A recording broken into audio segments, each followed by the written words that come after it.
మేము పని చేయడానికి సిద్ధంగా ఉన్నాం. ఎక్కడ ప్రీ స్కూల్ జరుగుతుందండి? మేము ఈ సభ ఈరోజు ఈ మీడియా అందరి ముందు నేను ప్రశ్నిస్తున్నాను.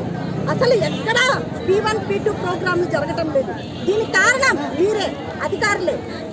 ఎక్కడైతే ఉన్నాయో సరైన టైంకి మాకు సరుకులు రావు. ఇప్పుడు ఒక మా ICDS పరిధిలో 5 ఉంటాయండి.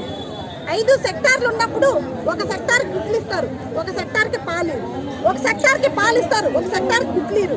అంటే ఒక సైడు పాలు వచ్చింటాయి, ఒక సైడు గుడ్లు ఉండవు. అలాంటప్పుడు అక్కడి నుంచి వలస వచ్చిన గర్భవతి అక్కడ ప్రశ్నిస్తుందండి మమ్మల్ని, ఎందుకు అక్కడ పాలు ఇచ్చారు నువ్వు ఇవ్వట్లేదు అని. అంటే మేమా దొంగలం ఇక్కడ?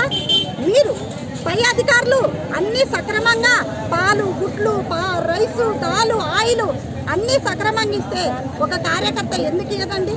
మేమేమైనా ఇంటి నుంచి ఇస్తున్నామా? ప్రభుత్వం మమ్మల్ని ఎంచుకున్నారు, మేము సేవకులుగా ఉన్నాము, ఈరోజు పని చేయడానికి మేము ముందున్నాము.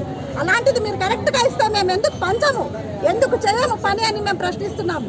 కానీ అందరూ ఇటు పిల్లలకి ప్రీ స్కూల్ P1 చేయాలంటారు, అన్ని సేవలు చేయించుకొని చివరిగా మాకు ఇచ్చేది మాత్రం జీతం 11,500. ఇది ఏంటికి సరిపోతుందని మేము ప్రశ్నిస్తున్నాం. మాకు చాలా బాధాకరంగా ఉంది. ఇంకొక విషయానికి వస్తే సెల్ ఇచ్చారండి 4G. పల్లెటూరులో ఎక్కడా పనిచేయదు, పట్టణ ప్రాంతాల్లో కూడా సరిగ్గా పనిచేయటం లేదు.